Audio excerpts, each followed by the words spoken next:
Hey, tell us your question. There you go. Hello, my name's Avery. I got a very important question, probably the most important question you'll ever be asked. If you could have any condiment coming out of your belly button, kind of like a faucet, what condiment would it be? And dessert condiments count too. Ooh. Dessert condiments. Yeah. So whipped cream. Whipped cream? Yeah. Yeah, let's go with whipped cream. Whipped cream. There's a follow-up to a whipped cream. You know you gotta shake the can? Does that mean you gotta do jumping jacks? Yes, that's how you do it. And like when I go on TV, always there's like, a hair and makeup person that like messes with my head. But yeah, I'm not a real hair care kind of guy. I just use whatever's available. I love it. It just grows out of my head this way. Do you have any tips? Riley? Your hair is beautiful. Yep. For me, personally, with my hair type, one of my mother's friends actually recommended putting on a bonnet whenever you go to sleep. It really helps with knots and stuff. There you go. I wear a helmet when I go to bed. My question's related to that song. Did you ever find your snorkel? That is the only thing in the entire song that I made up. Because I always, the snorkel is really the friends that you made along the way. Oh, that's how we all interpret it. Yeah. I got that lifelong answer at least. You've been waiting your entire life for that question? Ever since I heard the song. Yeah.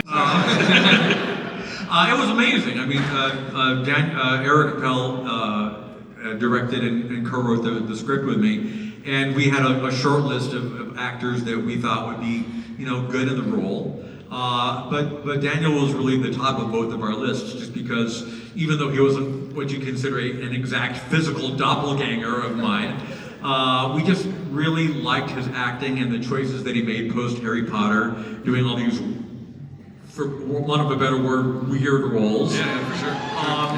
And he could play comedy really well. He could be, very serious and dramatic. And we basically needed both. We needed somebody who could be funny, but was basically doing it by being a very serious actor, with somebody that wouldn't like joke the joke and wink at the camera and just would really play it seriously like a real Hollywood kind of Oscar bait biopic. And besides being an amazing actor, Daniel's just the nicest guy in the world, and it was such a thrill to work with him. I hope I get to do it again.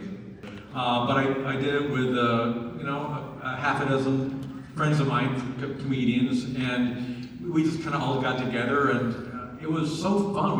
We did a total of 6 takes, 4 of which were usable, and we wound up using the last take, but it was just, we were having such a good time. It was sort of like 2 o'clock in the afternoon. I was like, I think we're wrapped. I wish we could be here all day long, but I think we're done. Wow. Particularly memorable? Or? I mean, the tech crew went through it a few times without any of the actors there, because they had, basically, the cameraman had the hardest job because he literally had to walk backwards the entire time and onto an elevator, and like he had this whole path he had to follow, walking backwards and keeping everybody in focus. So they had to practice that several times without anybody being there. Sure. And then once they were ready, they called in the actors, and the actors, it was basically like, okay, Jack Black, you walk from this point to this point, and lip sync the words, and anything you want to do in the middle, up to you, have fun. Sure. Yeah. That's really cool. Yeah, 6 takes sounds ridiculously like not a lot, for that impressive shoot. And of the takes that didn't work, it was just because, like, you'd see in the background somebody with a light moving out of the shower.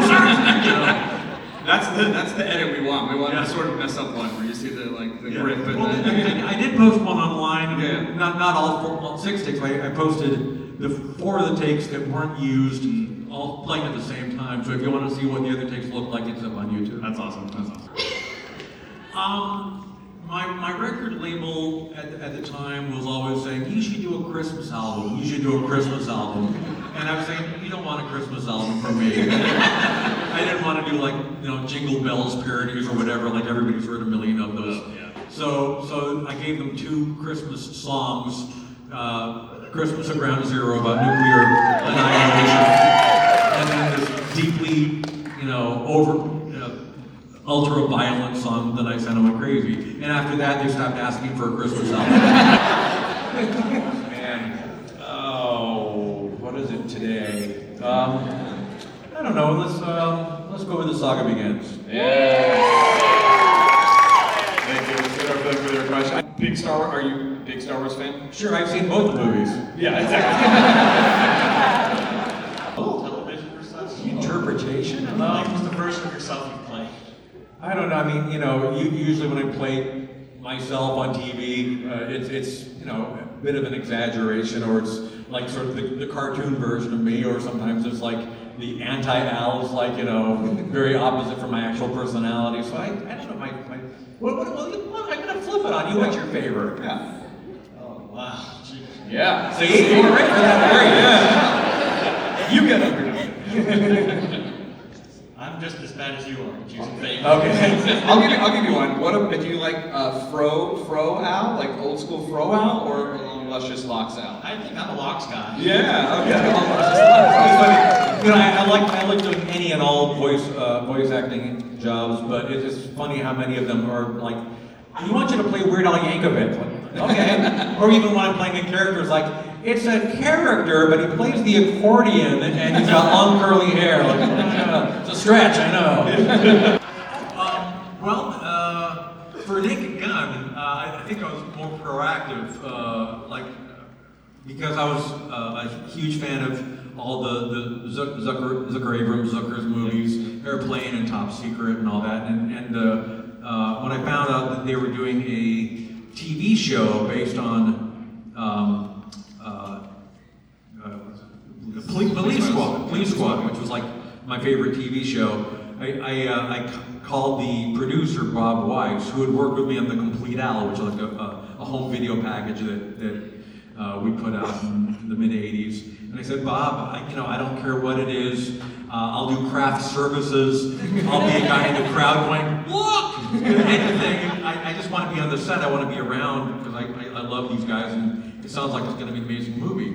And he told the director, and they wrote me into the script. With that nice thing of me coming off the airplane. And since then, it became like a thing. Like every Naked Gun movie has a small Weird Al cameo, which I'm thrilled about. There's talks that there might be a remake in the works. The one that's coming out on August 3rd? Yeah. So, I don't know, stay tuned or whatever. I don't get to walk around the con very much. I mean, all I've seen so far is my table and the stage. So I can't really answer that question very specifically, but I mean, I'm a fairly big fan of all things nerdy. So, cons now are they cover a lot of pop culture. It started off obviously as Star Trek only, was where kind of the conventions came about. But then, yeah, exactly. But now they really encompass everything: music and animation and animated things. I mean, there's something for everybody really, which is pretty cool. Yeah. Especially. Do we have any Weird Al con fans in the building right now? Anybody?